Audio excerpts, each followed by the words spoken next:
Mm, good coffee. Good morning, everybody, or afternoon, or evening. Um, I'm reaching over, reaching over. What do I got? Oh, let me get my chat on here.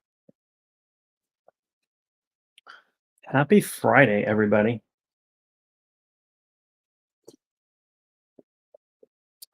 This hair this morning. I think I need a little trim. I don't know. What do you guys think?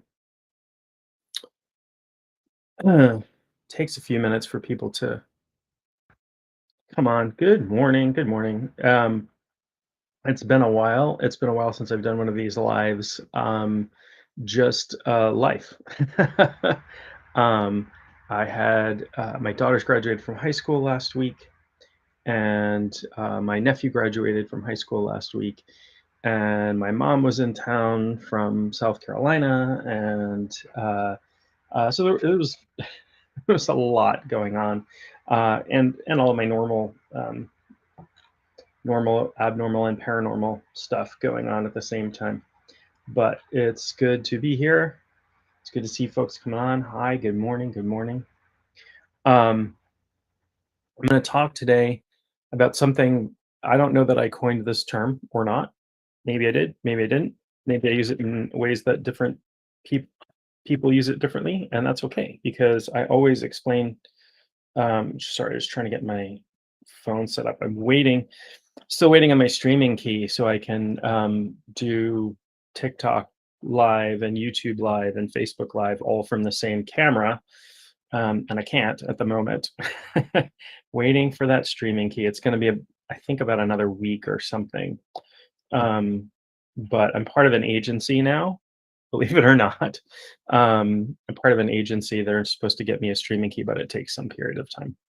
So, anyway, great to see everybody coming on. Happy TikTok and YouTube and Facebook. Um, I'm going to talk about open presence and I'm going to talk about the unconditioned self. So, obviously, those are terms that you may not be familiar with. And so, I'm going to talk about what they are, how to experience them, and why. Why do we care? I'm going to talk about ego a lot today. Ego is the conditioned self. So, what is the unconditioned self? The unconditioned self is the self without the ego. And believe me, or you don't have to believe me, you can take it for checking, check it out for yourself. You can exist without attachment to your ego. You don't have to go through ego death. You don't have to fight with your ego. In fact, that would be counterproductive in my mind. You can still have an ego, you just don't attach to it. You just don't identify with it. So let's get into it. Let's talk. Let me tell you a story about you. Once upon a time, you were born and you were an infant and you experienced the world as just this inflowing of experience. And there wasn't really this idea that you are a separate being than the world. You felt hunger, you cried, your hunger got sated. But eventually, we learned that our hunger and our other needs were provided by something that we didn't have control over, right? Parents, caregivers, what have you. We didn't have control over that. And then we also learned that when they say it made certain noises, certain groups of sound, and we responded to them, we were rewarded with love or whatever. And eventually, we learned that there were names for things, including us. Right? We have a name. You might have more than one name. Most people have more than one name or title or label, right? So I go by John to most people who know me. My martial arts students used to call me sensei. My kids call me dad. I don't know, you might call me a jerk. Whatever. I'll answer to anything. Just don't call me late for dinner, right? That's the old joke. Um, call me anything. Just don't call me late for dinner. Um, so we started really identifying with these labels, right? And then we started to have stories.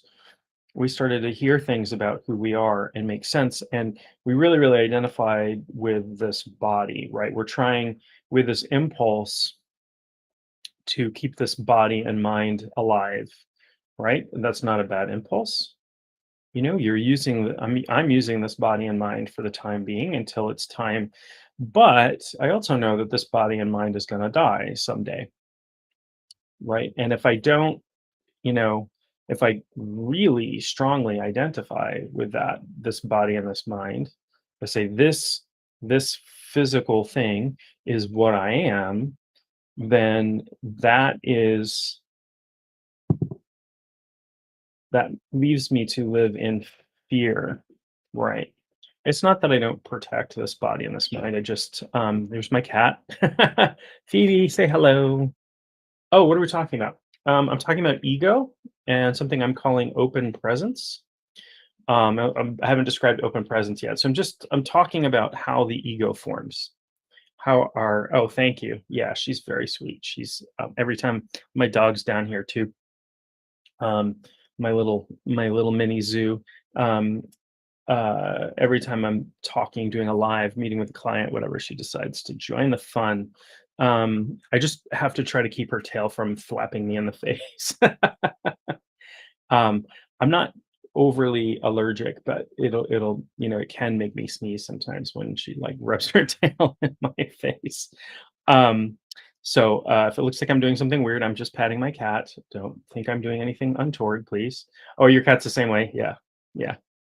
Um, Okay. So we we are conditioned to think certain things about ourselves, to have certain stories about ourselves, whether or not they're objectively true. Right. So um, you know, I have children. They call me dad. That is a story that I have about myself. Is that story true? Well, I can go, they're my kids are sleeping, but I could go check on them right now and make sure that they exist. I could check their birth certificate.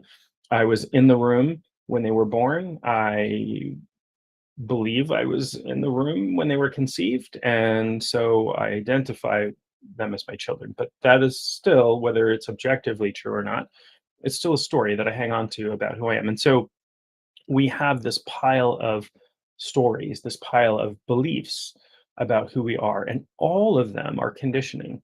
Every single one of them, whether they're true or not. And a lot of times we have a lot of untrue stories about ourselves too. I'm not good at this. I can't do this. All of these things. We have the pile of stories that we've built up over time. Oh, somebody told me I would never be good at math, and so I can't do math. Or, I hear that really, not math necessarily, but um, it is hard starting a new life, and it can be hard to unlearn a lot of untrue stories. And it can be hard to detach from stories that actually are true and see them just as stories and beliefs, even if we can sort of prove them out, right? So there are a lot of stories about us that are judgments that are that we get from living in society, looking at media, looking at growing up, being educated, right? We have stories about our bodies. Oh, I'm too fat, or I'm too thin, or I'm too short, or I'm too tall, or I'm this, or I'm that. Um, I'm old, I'm young, I'm this, I'm that, and this. Those are just BS, all of it. It's all BS, right? So what we are is, and I'll get into this more as I sort of describe what I'm talking about: open presence, living from a state where you're not wrapped up in your ego so much. I know, a lot of ego is, get used in different ways, and some people are like, oh, that guy's got a big ego, right? When we mean somebody is self-important, somebody has a lot of maybe unwarranted self-importance or that sort of thing. We all have ego. I can identify as this being that's sitting in front of you, that has a name, that has a body, that has a mind, that has kids and a cat sitting on my lap. That's ego, right? What I am really underneath all of this is pure awareness. And I don't expect you to believe that right out of the bat if you've never had an experience of resting in pure awareness. That's where I'm going to get to the when I and I talk about in a few moments when I talk about open presence. I'm talking about a way to rest. We all need rest. Everybody's everybody's worn out. Life is hard. I don't care, be the wealthiest person on the planet, the poorest person on the planet, the this, the that. Everybody has struggles, right? If you're identified with this body and this mind, you know, everybody has struggles. Well, there's a certain type of awareness that can be exhausting, and that is awareness that comes with attachment to things or aversion to things, um, is exhausting. But there's a way to be aware of everything and not be exhausted by it, right? We have to detach. That's what I'm going to talk about today. Oh, you're very welcome. I appreciate your comment. Um, just having my coffee. It's absolutely delicious today. Um, I've been and I bought this like fairly inexpensive organic coffee just from my grocery store, and it turned out to be really fantastic. So I'm gonna buy it again when I need coffee again, and it's just delightful. And I drink. Somebody said this means I'm a sociopath or something, but I drink my coffee black and have since I was very young. I started drinking coffee way too young. Maybe I'd be taller. I don't know if that's true if coffee stunts your growth. They used to say that, right? Coffee and cigarettes will stunt your growth. There's Phoebe's tail in my face again. Um, thanks, Phoebes. Um, I don't know if that's true. And I don't really care. Sometimes people will I'm not a tall person. I'm like 5'6", and this body is 5'6". I never placed any meaning on that. Some were like, "Oh, I'm taller than you," or blah blah blah. I'm like, okay. You can reach higher things on the shelf easier, I guess. But I have a lower center of gravity, so there are advantages and disadvantages to everything. Um, so we have all this conditioning. This is what I call the conditioned self. It's who we think we are, and um, it's not who we are. And it's easy. It can be. I'll give you a way to see that, and that might be very easy for you. Um, as a beginning, a way to start seeing that our conditioned self is not who we are. Um, would it be true that throughout your life you have held different opinions of yourself, or that you have behaved in different ways depending upon the environment that you were in, right? Good morning to you. Good morning to you, my friend. Nice to see you. Um, is it true or not for you that you've experienced life in sort of in different roles and had held different opinions about yourself and had different ideas about yourself um, throughout your life? You might have to think back a few years or something. Um, and I would say that, if you're an adult, you're probably not the same person you were when you were five. Your body is different, your mind is different, the things you know are different, your beliefs are different, right? So, um, that part isn't stable. It changes significantly over time, right? And Phoebes, I don't want you up on my desk. I'm just trying to keep my cat from walking across my keyboard. Um, and flapping me in the face with my tail. Um, she likes to present a little challenge when I'm talking to people. Uh, say hi, say good morning, say good morning. This is Phoebe the cat. She's like, I just want my tail to be on camera. Um, she's a very pretty kitty. Um, so our ideas about ourselves change over time. Let's look at our body. I'm 52. This body is definitely different. My beard is white. If I grew it out, it would. My hair's still dark. I don't dye my hair, by the way. Um, I don't have any product in my hair today, and it's really poofy. I don't know. I kind of like it. Um, This body has changed significantly in the past few years, over time, definitely since I was a child, right? So this body isn't a stable thing, right? There's a continuity to it, right? I feel like I'm occupying the same body I was when I was little, but is that really the case? Now let's look at the physical reality of who we are. Um, I should have a pen here somewhere. I'm gonna write something down. This is just as a demonstration, and unfortunately, it's gonna show up backwards for you. Maybe I could write it backwards. No, probably not. Um, I'm gonna write something down because it makes a bigger impact sometimes when we see this.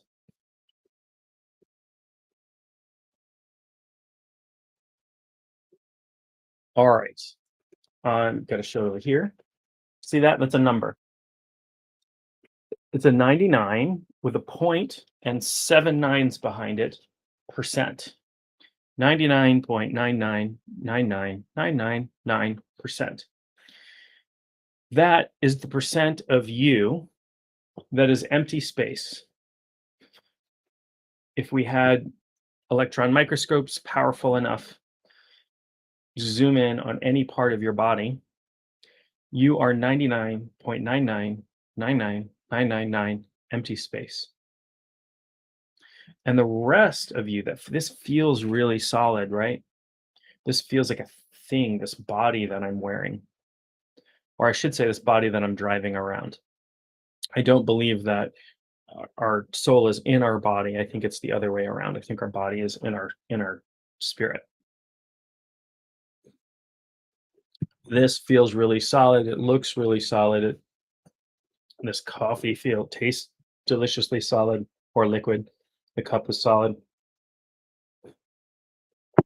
This is all this out here. All of this right here is quantum soup. It's particles and waves bouncing in and out of existence.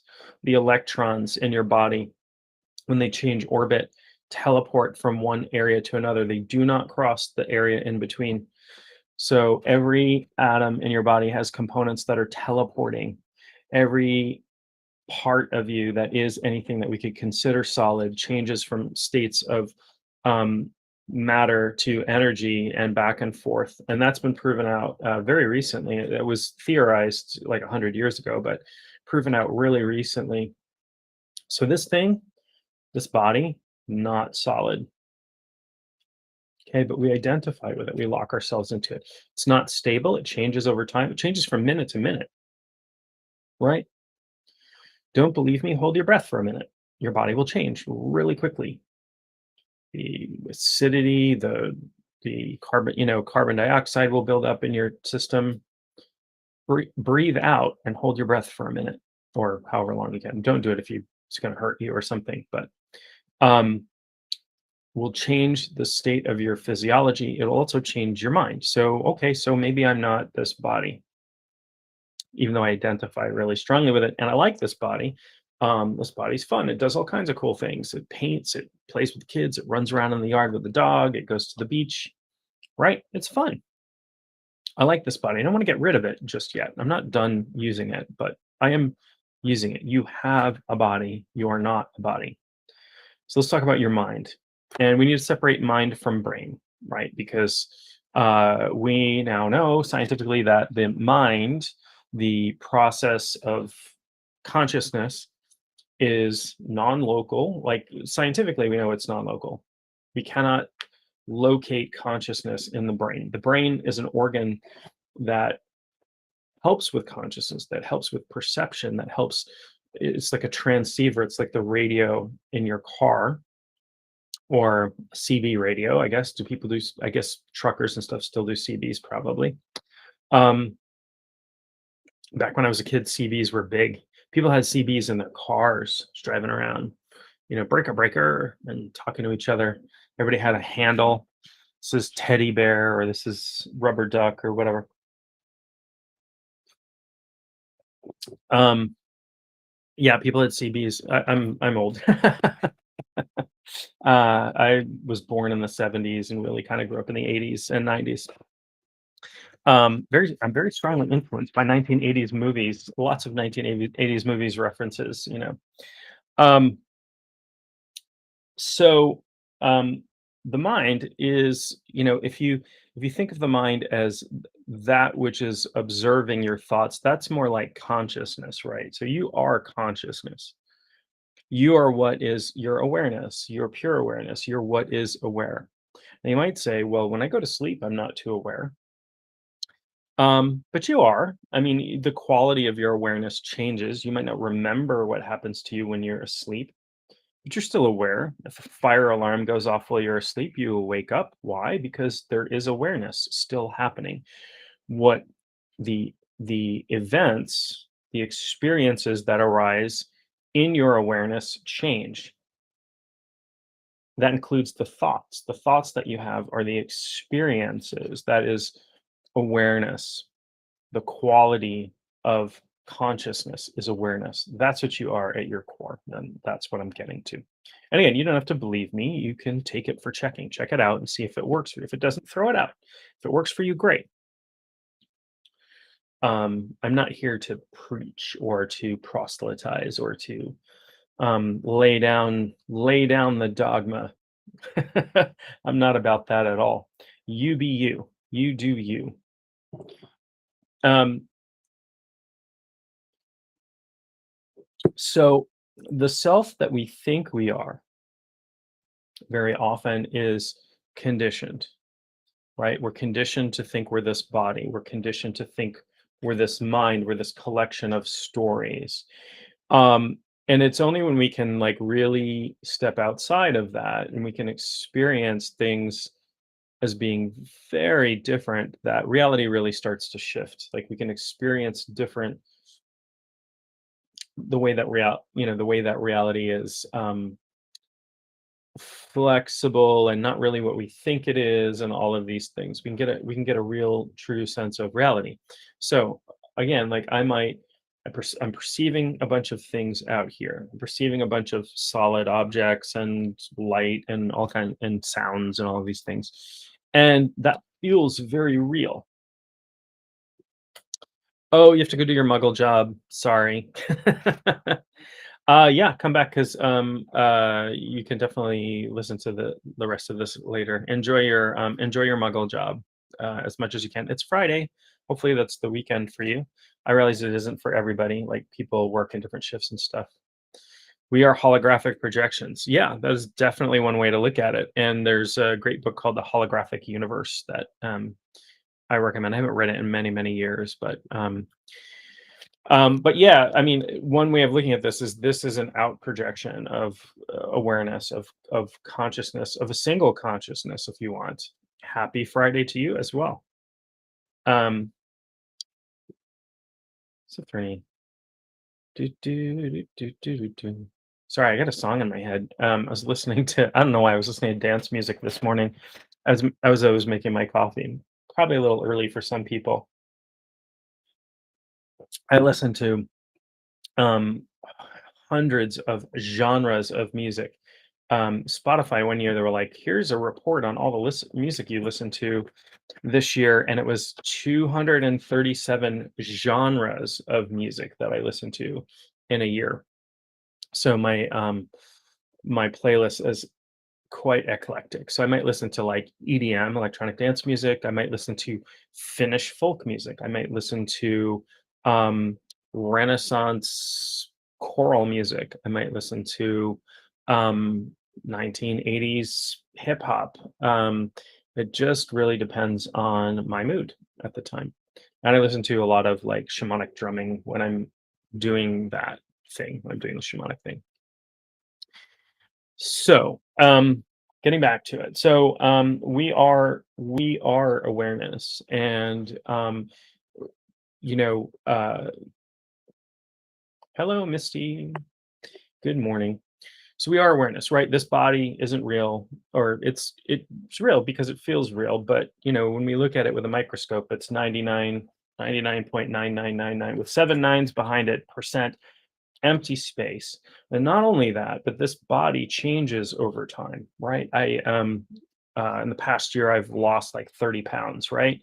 So is, 30 pounds of me gone? No, I'm still who I am. I'm still me, right? When I was a boy, I had part of my leg amputated. Did that remove part of who I am? No. It was an appendage. It was a limb, right? So I'm still me. I'm still who I am. Um, your mind, if we identify with the mind, if we say I'm this set of thoughts, well, that's even worse because my thoughts change. We have tens of thousands of thoughts every single day. How would you identify which ones are you? Oh, they're coming from me. Are your thoughts coming from you, or are they just arising in your awareness, right, from something we call the unconscious? Right. What's your next thought gonna be? Can you predict it without choosing? Like, can you predict what your next thought is gonna be? And if I say, "What color is your mailbox?" Were you gonna think about that till I mentioned it, right? Can you remember the color of your mailbox? Sure. Did you predict that you were gonna think about the color of your mailbox next? Right? So there's a part of thought that's not volitional. So that's not you either. So what is you is awareness. And awareness, what you are at your core, really have some control over, right? And the control that I have over awareness is what we call attention. And some of us, like me, have ADHD, have a little bit less control over attention than others. So this is why I meditate. This is why I um, do focus exercises, do things that absorb my attention for periods of time, like painting or um, making love for hours on end, or whatever, whatever it is you just do to absorb the attention. Um, I'm a little having a little coffee. Good morning and happy Friday to everybody. Okay, so the self, the I that I feel like I am most of the time, or some of the time, for me, um, is conditioned, right? It's conditioned. I'm conditioned to think I'm this body. I'm conditioned to think I'm all of the labels that have been placed on me, or that I have adopted: the label of dad, the label of John, the label of teacher, the label of shaman, the label of, I don't place that label on myself, by the way. Um, whatever, all of these collection of labels, they're labels, but they don't really point to who I am deep in here, right? Deeply, deeply inside. To get to who you are, to get to who you are really deeply, to have an experience of that, there are different routes, but they all include some form of meditation. Why? Because meditation, for one thing, slows the thoughts down, slows the ego down. When the ego is going, if you let go of me, you're gonna die. And that's not true. If we unravel from the ego, if we disattach from the ego, I promise you, you are not gonna die. Your body and mind aren't gonna die. Who you are at your core is not gonna die. But the ego will tell you, you're gonna die if you don't identify with this body, and if you're not special, and if you're not unique and important. You are special, unique, and important. And that doesn't come from having a body, right? We all have that. At least most of us. Um, the ones of us that are still alive and kicking, we still have these bodies, right? Um, so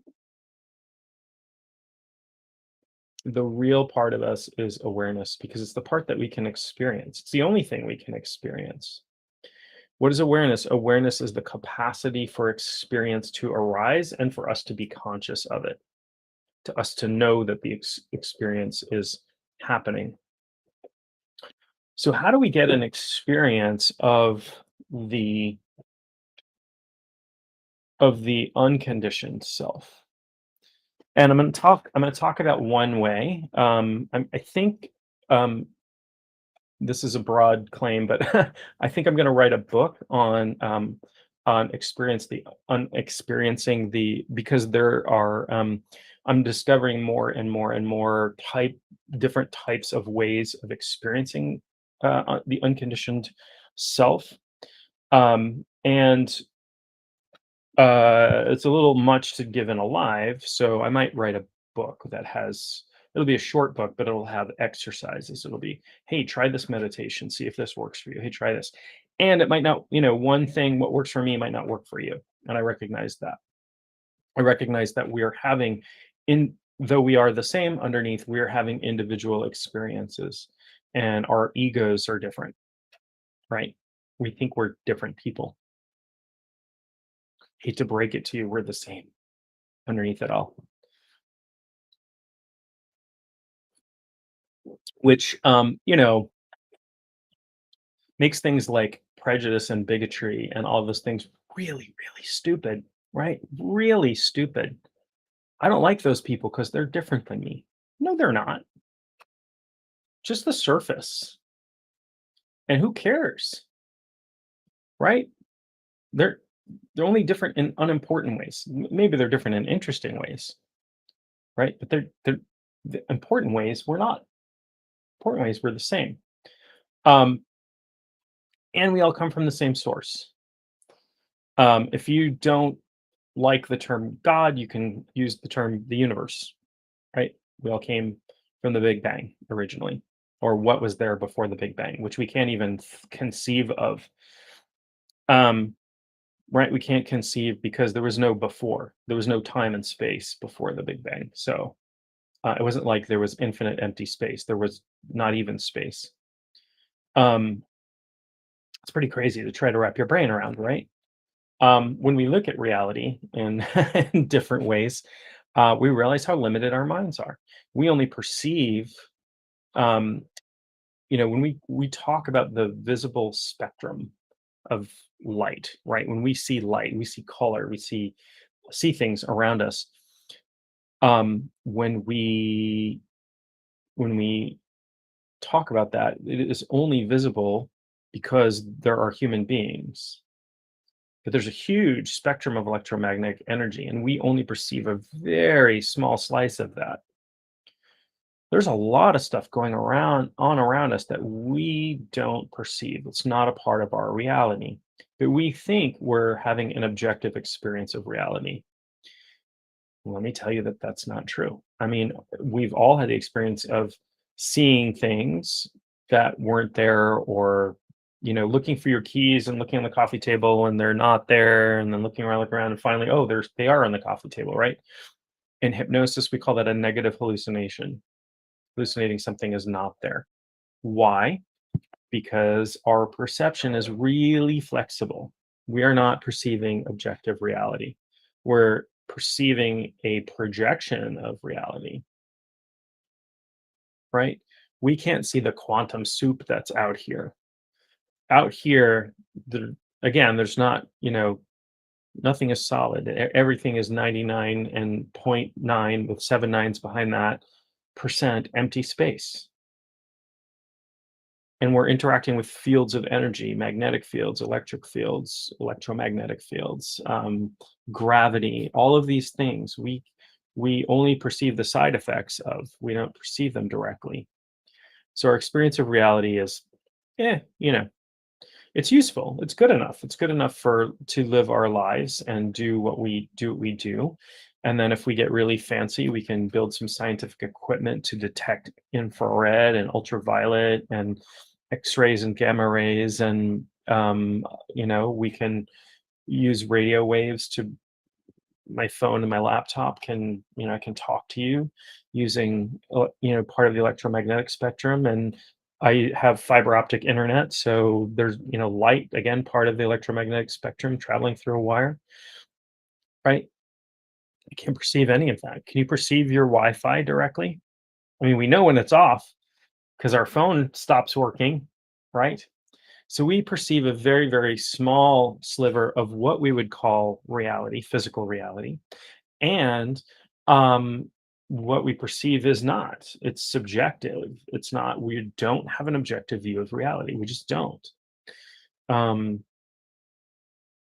things we think of as solid are not, things we think of as colors are not. Here's the thing, did you know there's no such thing as a purple photon, right? So, photons of light vibrate at different rates, and their rate of vibration we identify as certain colors. There are red photons and green photons and blue and yellow. There are no purple photons. When we experience purple, the color purple, that is arising in our consciousness. It is our brains trying to make sense out of basically a bunch of photons that lack a green vibration, but there is no purple photon. So anytime you see the color purple, you're hallucinating in a good way. We could agree that something is purple. We could share a hallucination.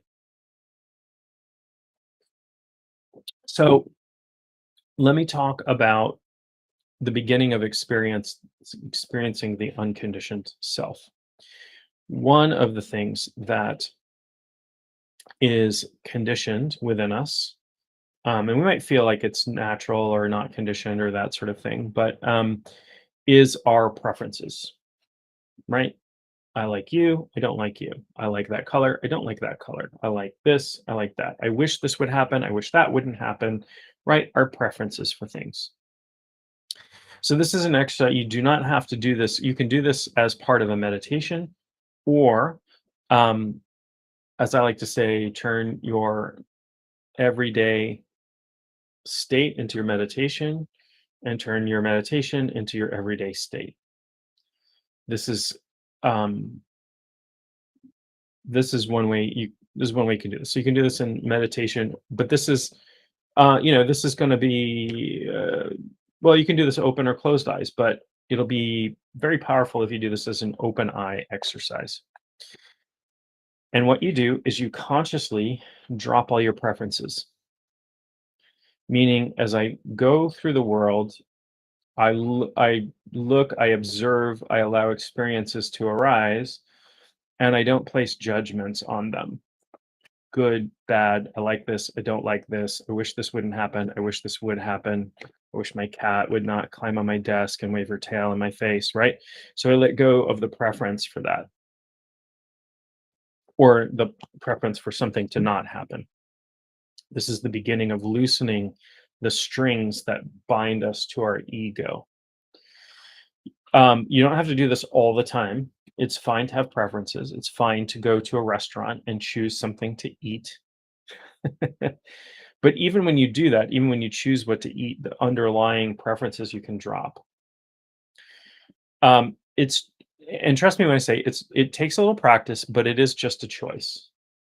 I choose I choose to drop my preferences and just experience things as they are. So as I look, like the desk in front of me, I'm not going to show it to you, is messy, and that gives me that stirs up a little bit of stress for me, right? If I drop the preference for having a non-messy desk or messy desk or whatever, if I drop the attachment and the aversion and the preference, if I just drop that and just experience, I can feel the stress dropping away. And somebody commented earlier, I try to be really aware, but it's very stressful. So I'm trying to not be aware. This is a way to be aware without stress. Whatever sounds are going on in your environment, whatever experience arise, whatever thoughts arise. Oh, I'd prefer not to think that. Allow. Be in a space of allowing, right? Just allow everything to happen. What happens as we go throughout our day with all of these strong preferences and strong reactions is we're pushing and pulling against things all day long. It's a very stressful state to be in, right? It's a natural one. We've been conditioned to think that way. It's part of the conditioned self. The earth, what one author calls the earthbound identity. Is this um, is this in some ways similar to dissociation? I would say no. This is very different than dissociation. So in dissociation, there are two forms of dissociation. One is that I feel like the world around me isn't real. like I'm in a dream or I'm underwater, or time starts warping and I feel like things around me aren't quite real. So and the other form of dissociation, so that's called disreality, and then the other one's called depersonalization. Depersonalization is when I feel like I'm not in my body, right? Like I'm behind myself, looking through my eyes, or I'm floating above myself, or I'm not really just in my body, connected to my body. Those are two forms of dissociation. Instead, you can do this being very associated. You can do this, you can be in your body, you can experience the world as reality. You're just not pushing and pulling against it. So, dissociation is useful sometimes, but in this case, I would say we want to be associated. We want to feel like we're connected to the body. We want to feel the body. We want to experience things from within the body. We're just not pushing and pulling against them with our preferences, we're not rejecting anything or drawing anything towards us. Again, it can take a little practice to get there. And you can start really small. You can start doing this do it for 5 minutes or do it for an hour. Eventually, you can go through your day like this. You can have an entire day resting in this space. Um, you're welcome. You're very welcome. Yeah. Um, as somebody who practices shamanism, I dissociate all the time on purpose. So I do know that there's a bit of a difference. Shamanism is purposeful dissociation. Maybe I'll use that as my definition of shamanism from here on out. Purposeful dissociation, right? It's like leaving the body behind and going into a reality that feels um, what we call non-ordinary.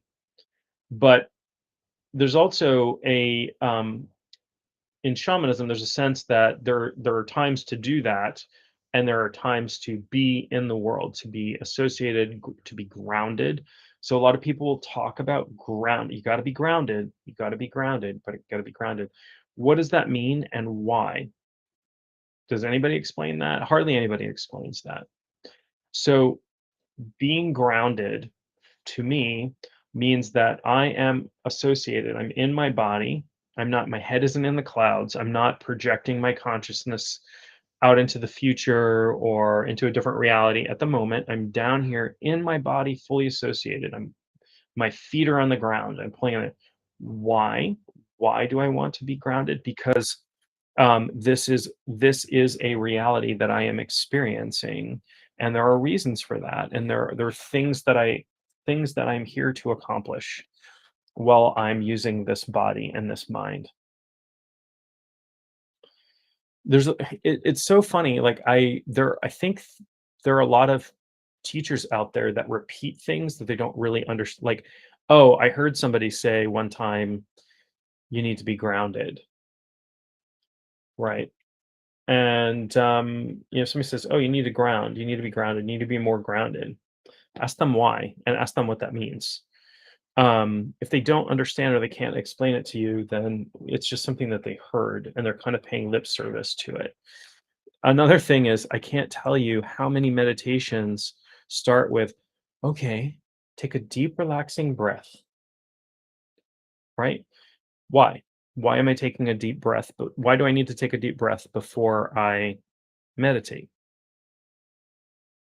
Because that's what they were taught, right? Do you understand why you're taking a deep breath? And is it really important in the context of this particular meditation, right? Oh, we're taking a deep breath to relax the body. Okay. If that's important to this meditation, and there are other ways that you can relax the body that might, in fact, be more powerful in the context of this experience. So I do think that a lot of people like learn stuff. I think there's two kinds of learning, right? There's the didactic learning where you explain and you understand things, you know why you're doing something, you can describe something in technical terms. I do think that's important. And then there's this sort of experiential learning where I'm going to guide you through an experience that it might be beyond words. But if I'm giving you instructions like do step one, do step two, do step three, and I can't explain why you're doing each of those steps, then the teaching is a little bit hollow and I can't help you troubleshoot. Um, you know, I One of the things that I do with students, I teach them how to do a shamanic journey, right? That's basic training, basic shamanism 101. I teach you how to journey. Um, and there are ways that I've seen people teach how to journey, and I'm like, okay, well, all this stuff that you just did is unnecessary. Um, it's fine. It's not harming anybody, whatever, but it's unnecessary, and you're taking up people's time, and for something that you don't necessarily understand, or there are some ways of teaching that are less effective than others, and I get that. The way that journeying is taught in different from different teachers has changed very recently, and I have a way of teaching journeying that I worked on with other teachers because I was teaching it the way that I was taught, and not everyone that I was teaching was successful. Having troubles journeying, and like this is, it's frustrating for me because I want my students to succeed. I want my students to have the experiences that they are coming for, and to learn how to do this. And I do think everybody has the capacity.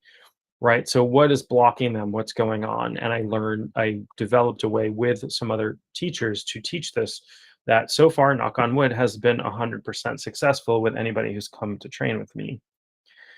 That doesn't mean people don't have problems, but I also understand why I'm teaching the way, or at least I have a working theory of why my teaching method has been as successful as it has for my students. That's not to say it's the only way, and it's not to say there aren't better ways that I haven't discovered yet, or that other people are teaching that have I haven't learned. That's very, very possible. But you should understand, if somebody goes, "You got to ground." Why? Why and how? Oh, well, just I don't know. Right.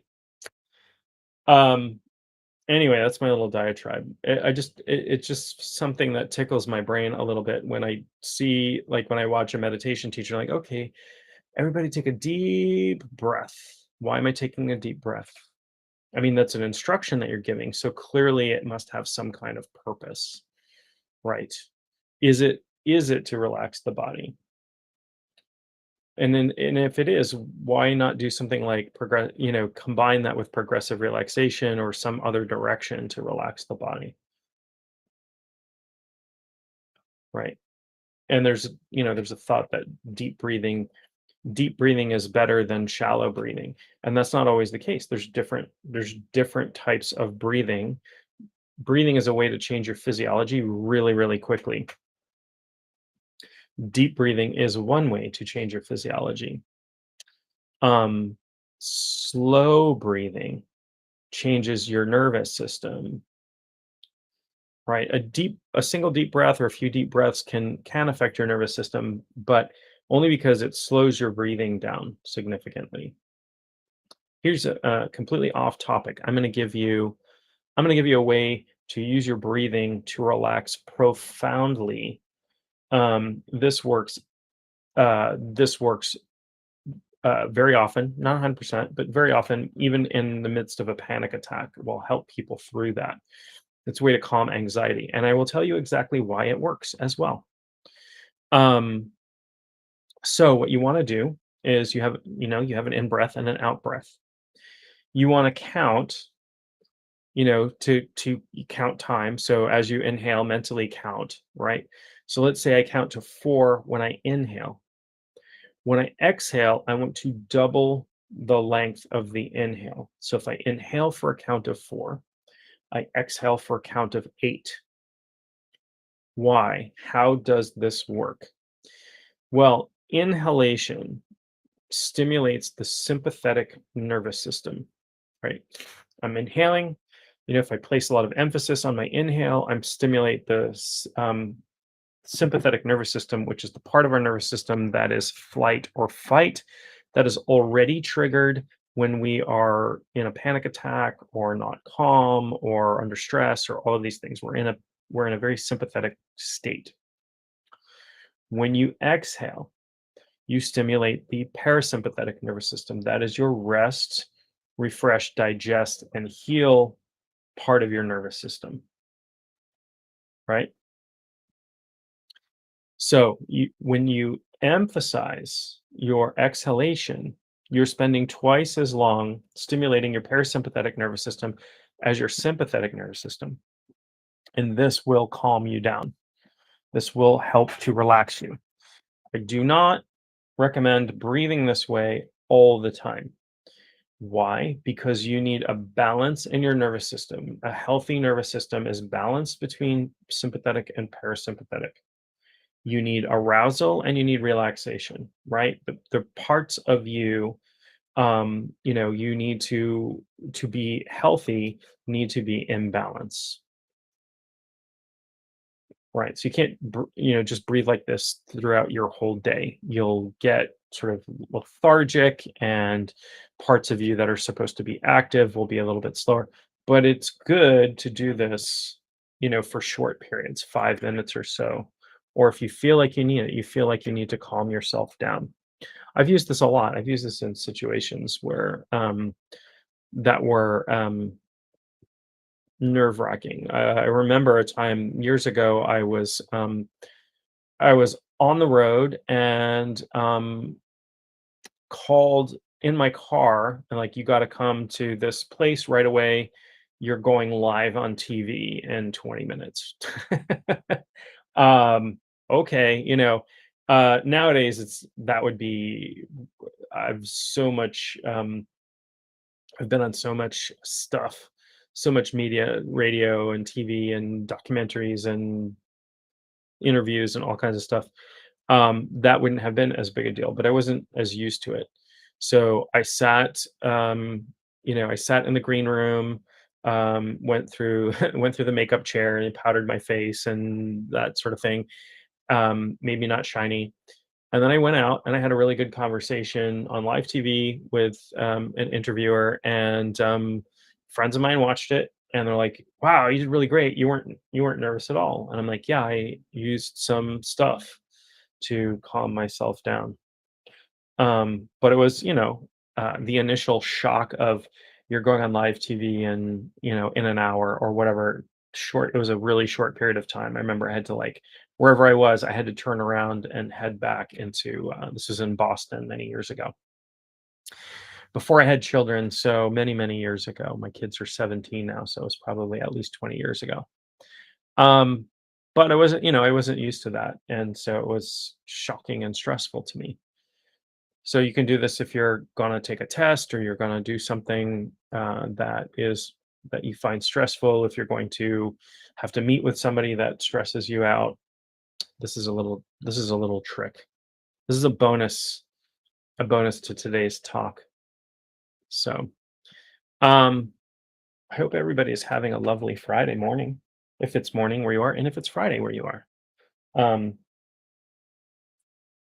I got the big cup this morning. This is 20 ounces of caffeine right here. Um, I have a carafe too, so I can refill it. But I do like I love this. This is one of my favorite cups. I love all my coffee cups. I got rid of a bunch recently and just kept the ones that I really love. So, um, again, to recap, you have who you think you are, and that is your conditioned self. And not all of those thoughts are conscious. Many are unconscious. We have a lot of stories about who we are that are unconscious. We're not in control of them. We're not even necessarily aware of them, right? Um,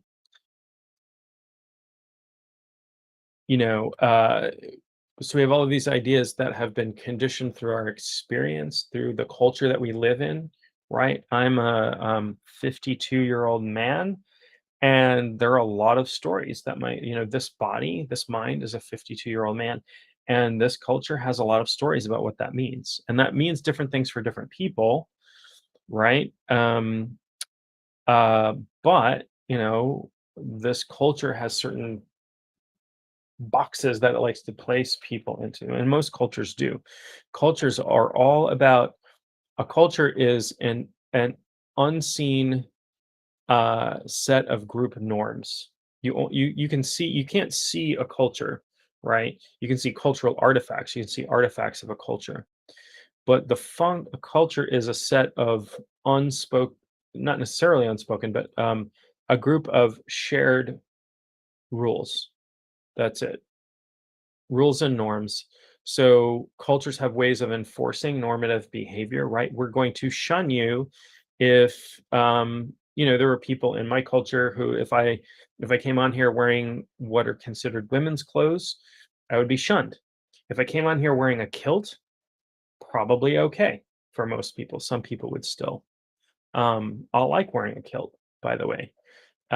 You folks who wear skirts know what's going on. Kilts are very, very comfortable. I have to be very careful how I sit though. I didn't grow up learning how to, cross my legs properly or whatever. I do my best not to flash people when I'm wearing, when I'm wearing a kilt. Um, so I like wearing a kilt, as do many people. Now it's becoming more normalized for men to wear skirts and kilts. But growing up, even if I had worn a kilt when I was a kid, if I worn a kilt to school or whatever, you know, um, I was running a real risk of people being violent towards me, right? And there's still a lot of that. There's still a lot of that. What does it mean to be this? What does it mean to be that? Rather than just be you, be who you are, and I accept and love you for who and whatever you are. As long as you aren't hurting anybody else, I could care less. I mean, I do. It's not that I couldn't care less. I want you to be who you are. I do care. I want you to be exactly who you are. Encourage people. Somebody recently, a friend of mine, I've only met him a couple of times in real life, but we're friends on Facebook and we interact quite a lot. And I like him. And he's an educator, and he won an award, and it was kind of cool. And he posted a photo of the award on Facebook and said, "Oh, I feel really weird, and I'm not a really braggy person, or whatever. And is it tacky that I'm posting this or whatever?" And I'm just like, man, I'm like, it's not tacky. Post your wins. Let us celebrate with you. Let me feel good that something happened, something good happened to somebody that I know and like. Let me feel good about something good happening to somebody. There's so much doom and gloom and fighting and dissension and disagreement and all of this stuff. I really want to celebrate with you. I want to feel good that you feel good. And if I can help you feel good by giving you a way to go or whatever, fantastic. That allows me to participate in your feeling good, just from a strictly greedy perspective, right? I want to feel good about you feeling good. That it's funny. That's exactly what I said to him. Well, not in those exact words, but I did tell him that. I said it's not tacky. Share. Let me celebrate with you. Let me share your joy. Don't take that experience away. And that's why, people online are really funny. They're like, "Oh, I don't want to see pictures of your kids. I don't want to see pictures of your pets. I don't want to see pictures of your food." No, show me your kids. Show me how proud you are of your kids. Show me pictures of your pets. Show me your hobbies. I don't have to share your hobbies. I'm part of this Facebook group with friends of mine, and they're all doing creative endeavors, but different ones, right? And um, some people are there's a lot of fiber people in there. So some people are knitting, some people are doing cross stitch or whatever. And we all, like, once a week we all share what we're working on. And for me it's painting because that's my creative outlet. I don't have to go, "Pff, I'm not interested in your whatever you've got going on." I don't care. If you like it, if it speaks to you, do you, be you, celebrate. Let me celebrate with you. That's awesome, right? I don't, I'm not a judge of anybody. I just want to celebrate. I just want to support you. I just want to, we honestly, we just need so much more of that. So long, honestly, I spent a great portion of my life hiding big parts of who I am, right? And I have, and by the way, it's Pride Month, and I had, haven't spoken about it too much, but happy Pride Month if you're celebrating. I am definitely consider myself an ally to the LGBTQ plus community. Um, uh, and so years ago, I've talked about this. Usually comes up during Pride Month or whatever, but I talk about this friend that I had for many, many years, and he was in the closet to me and some of our other friends. I knew he was gay for a long time, but never talked. Because I because he never talked to me about it. I never said anything to him. It didn't matter. It didn't. All I cared about was that my friend was happy. And he came out to me in kind of an interesting way. We had invited him out to a concert, and he's kind of giving me the side eye, and he goes, "I'd really like to bring my boyfriend. Is that okay?" And I'm like, "Absolutely love to meet him." Right. And I could see just this palpable, visible relief come over him.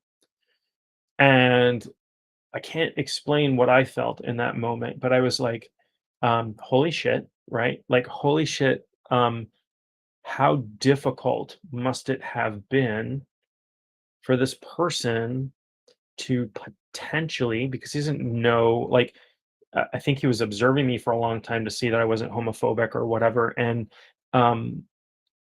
but he was obvious, I don't want anybody to feel like that around me. Like I have to hide who I am, or you're going to not love me, not, or you're going to judge me, or you're going to do whatever, right? You're not going to be my friend anymore. And oh, thank you so much. I appreciate that. Oh, thank I feel like I'm blessed with the people in my social circles as well, and not just in my social circles, but um, everybody I come into contact with. And yeah, I mean, there are, goodness gracious, there are lots of unaccepting people out there. So I've spent big portions of my life hiding parts of who I am, but I cannot understand it on that level, right? I cannot understand it on his level. But I know that when he came out to me, and that, like, watching the sense of relief come over him. And then it was funny, like, we have a very funny relationship, and he's a funny guy. And he says to me, he said, "Well, you don't look very surprised." And I said, "I've been to your apartment, and I hate to tell you, but straight guys don't decorate like that. So it's not really a big not really a big surprise." Um, and he got a laugh out of that. And we're still friends. We've been friends for decades. And I miss him. I don't live in the same town anymore, but we had a lot of great fun together. And I got to meet a lot of his friends at that point, who were gay or lesbian, or what, in that community, in the LGBT community, because it was living like this separate life where he had these friends over here and these friends over here, and bringing them together must have been such a relief and a joy for him as well. And so I was happy that he felt comfortable enough with me to do that.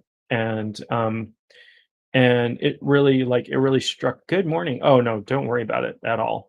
You're here. You're here, and I love and appreciate you, and welcome, welcome. Oh, thank you. I do love these glasses. Um, I'm worried that I have to get new ones, and these frames are discontinued. So I might have to swap them up, but thank you so much. I appreciate it. I do really like these glasses. Um, I had oh, hello to Blue Rose Micro. Good morning. Good morning. Um, uh, I had fun hanging out with your brother last week, by the way. We had clearly, I mean, you saw a picture, but clearly we had a blast. I haven't seen him in years, so in person. So it was really, really good to catch up. Um, uh, and be silly, and have a beer together and be silly. Um, So, on and I lost my train of thought, but it's important. Like it became really, really important to me to be a safe person, and I think that is a big part of my. It's a big part of my the work that I do with my clients is making them feel safe to. I'm not a therapist, but to make them feel safe to be who they are, to create, to use a cliche term, to create a safe space for them. And so my clients know that they can talk to me about whatever is going on in their lives and feel like they're not going to be judged or rejected, that I'm going to hold sacred space for them. I'm going to hold them in love and really just want them to be who they are fully. Think about this, right? How much how much do people hold back from the world because we're scared of other people's reactions? And I'm not saying that's wrong. I'm not saying it's wrong to be scared of other people's reactions. Like social rejection, it's painful, and sometimes it can be worse than that, right? Certainly, uh, you know, um, there can, to this day, there still can be violence towards people who are different, and that different from whoever is perpetrating the violence. Um, so I'm not judging you. I'm not saying it's wrong, but think about what kind of a world we would live in if we lived in a world where everybody was just free to be who they are and we loved everyone no matter what. It's not just this utopian ideal, but the world would be full of art and music and dance and invention and new businesses and writing and everything. We would live in just a fantastic world, but so many people are holding back because of fear of what the repercussions of expressing themselves, expressing who they are, being who they are. I fully get that. I fully understand that. But it's sad to me. Beautiful. And I know you do. I know you do. I know you hold them in love. Yeah. Yeah. I think that is holding people in love. Just it doesn't mean like I'm romantically in love with everybody. Um, would that I could. I'm a romantic dude, but I don't have that much energy. Sorry. But holding people in love means I hold space for them. I accept them. Um, that's beautiful. Thank you so much for sharing that. Yeah, yeah, yeah. The language of love is very. It should be universal. I know, like, the verbiage of love is it can be different. I always say, like, in English, we have 1 word for love, right? We can say affection, and we can say this and that, but in, like, Persian, there's, like, 95 different words for love, and in Sanskrit, there's, like, 35 different words for love. So, I can say, "I love my kids," and I can say, "I love cheeseburgers," and that hopefully means 2 very different things. Um, uh But when I'm talking about holding somebody in love, I mean holding them in full acceptance of who they are, without. And again, so this actually directly speaks to the topic I'm speaking of today. This unconditioned self, our prejudices, our hatreds, our rejections, and our attachments and aversions and rejections. And I don't like you because you're different, or you are different, even perceiving you as different below a surface level. Yeah, this body doesn't look like anybody else's body. Thank goodness, right? Um, this hair doesn't look like my hair yesterday. It's gone crazy today. Um, those are surface level differences. You, as an aware being, as a conscious being, have are as deserving of love, of acceptance, of being held in sacred space in whatever unique expression you come to us in, um, as anybody else on this planet. There's nothing you can do to deserve less, and there's nothing you can do to deserve more. And I fully believe that.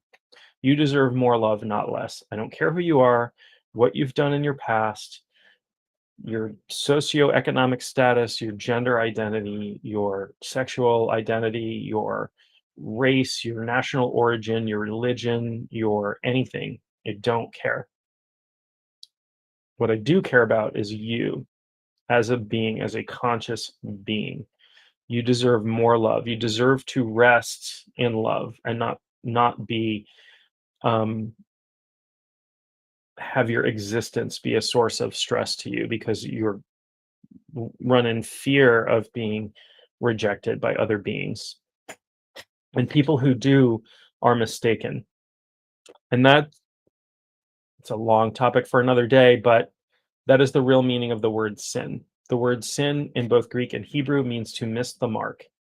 It means to make a mistake. It means to be mistaken. It doesn't mean to offend deity. It means to make a mistake. And so thinking that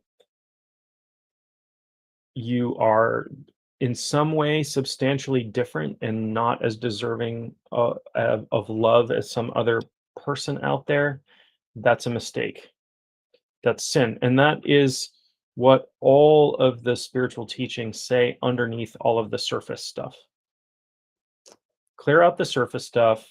Don't read the spiritual texts as literal history. It's fine if you want to, but look for the deeper meanings. And that's what's there. Why? Because that is the truth of spirit. The universe has room for everyone. That is holding that is holding someone in love. There is space for you. You deserve to be here. You deserve to be loved. Again, I don't care who you are. I don't care where you came from. I don't care what you've done in your past. I don't care what your, how rich you are, whether you can sing better than me. Most people here probably can. Taller than me, shorter than me, fully abled, differently abled. I don't care what your spirituality is. I don't care if you have no spirituality. You're not less than anyone. That is the hill I will die on, my friends. With that, I got to wrap for the day.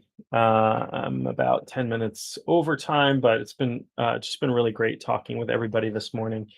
Thank you for joining. Thank you for all the hearts and everything else and support and following. And I hope everybody has just a fantastic weekend ahead. I think I'm about to get a thunderstorm here, and I love thunderstorms. So uh, uh, I won't be mowing the lawn today, but it'll be fun if there's a thunderstorm. Um, I say that when I say this, and hopefully, if you've listened, you understand what I mean when I say this. I love you. I love you all. I'm holding you in love. Um, and I always love you're the first one on to wish me good morning, and I love and appreciate you. I mean this when I say that I love you all. And love is, if I had a religion, it would be love. That is it. Um, love is my spirituality. And with that, I'm gonna leave you all for the day and maybe for the weekend. I'll probably come up on TikTok some more. I'm obligated to do so many TikTok lives, which is fine, but I have to do because I'm part of an agency now, I have to do like 15 hours a month on TikTok. I think I'm pretty close to that. So I'll probably be on TikTok again over the weekend. So hit me up there, follow me there, and